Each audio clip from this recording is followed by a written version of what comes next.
3 বছরের শিশু কন্যাকে যৌন নির্যাতন করার অভিযোগ 72 বছর বয়সী বিজেপি নেতার বিরুদ্ধে। প্রতিবাদে রাস্তায় বসে বিক্ষোভ তৃণমূলের।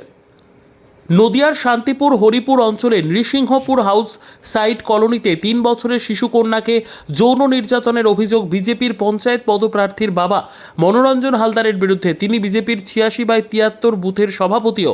বর্তমানে হাসপাতালে চিকিৎসাধীন নাবালিকা কন্যা। ঘটনাস্থলে বিশাল পুলিশ বাহিনী হাসপাতালে এসে শিশু কন্যার পরিবারের সাথে কথা বলে রানাঘাট পুলিশ জেলার উচ্চপদস্থ পুলিশ আধিকারিকরা। নির্যাতিতার বাবার অভিযোগ, তিনি পেশায় দিনমজুর। হঠাৎ গতকাল দুপুর নাগাদ তার স্ত্রী তাকে ফোন করে সমস্ত ঘটনা জানায়। এরপর বাড়িতে ছুটে আসেন তিনি। পরিবারের দাবি, অভিযুক্ত মনোরঞ্জন হালদারের নাতির সাথে ওই 3 বছরের শিশুকন্যা অভিযুক্তের বাড়িতে খেলতে যায়। এরপরই ঘটে এই ঘটনা। হঠাৎই ওই শিশুকন্যা কাঁদতে কাঁদতে বাড়িতে এসে তার মাকে জানায় যৌনাঙ্গে যন্ত্রণার কথা। তখনই জিজ্ঞাসাবাদ করতেই সমস্ত ঘটনার উদ্ঘাটন হয়। সাথে সাথে শিশুকন্যাকে নিয়ে শান্তিপুর থানার দ্বারস্থ হয় পরিবার। এরপর অভিযুক্তের বিরুদ্ধে একটি লিখিত অভিযোগ দায়ের করে। যদিও ঘণ্টাখানেকের মধ্যেই অভিযুক্তকে গ্রেফতার করে শান্তিপুর থানার পুলিশ। পাশাপাশি শিশুকন্যাকে মেডিকেলের জন্য পাঠানো হয় শান্তিপুর হাসপাতালে। পুলিশ সূত্রে জানা যায়, আগামীকাল পক্সো মামলা রুজু করে অভিযুক্তকে আদালতে তোলা হবে। অন্যদিকে রবিবার রাতে শিশুকন্যার বাড়িতে ছুটে যায় তৃণমূলের প্রতিনিধি দল। এরপর প্রতিবাদে রাস্তায় বসে বিক্ষোভ করতে শুরু করে। নেতৃত্ব দেন শান্তিপুর বিধানসভার তৃণমূল বিধায়ক ব্রজকিশোর গোস্বামী সহ তৃণমূলের অন্যান্য নেতৃত্ব। সোমবার সকাল থেকে এলাকার পরিস্থিতি সামাল দিতে বসানো হয়েছে পুলিশ পিকেট। মূলত কি অভিযোগ তুলছেন আপনারা?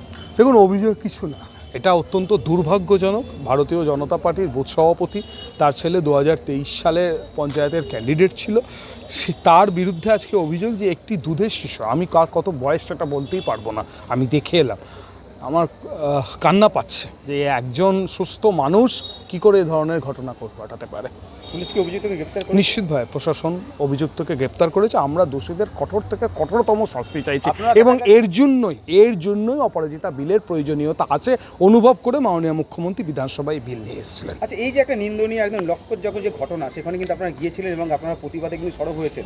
ইতিমধ্যে কিন্তু রানাঘাট পুলিশ জেলা উচ্চপদস্থ আধিকারিক তারা কিন্তু এসেছেন এবং এই পরিস্থিতি দাঁড়িয়ে অভিযুক্ত যখন গ্রেপ্তার হয়েছে, পুলিশ কি কোথাও মনে করছে যে কঠোর থেকে কঠোর শাস্তির ব্যবস্থা? নিশ্চয়ই কঠোর থেকে কঠোরতম শাস্তির আমরা দাবি করছি। এখানে আলাদাভাবে বলার কিছু নেই, ভাববারও কিছু নেই, আমরা দাবি করছি। এবং আমরা শুধু আপনাদের বলতে চাইছি যে দেখুন, আরজি করের ফাঁসি চাই, এটা যেমন সত্য তেমন এই ঘটনারও কিন্তু প্রকৃত বিচার হওয়াটা খুব দরকার। অর্থাৎ বিজেপির শুধুমাত্র নরকঙ্কাল অবস্থাটা আমাদের সামনে চলে এলে এবং সেই সাথে সাথে আজকে যারা আরজি কর নিয়ে আন্দোলন করছেন তাদের উদ্দেশ্যে বলবো, এইটা নিয়ে একবার ভাববেন না মানবিকতার দৃষ্টিভঙ্গি থেকে। একটা দুধের শিশুর ওপর কী অত্যাচার হলো।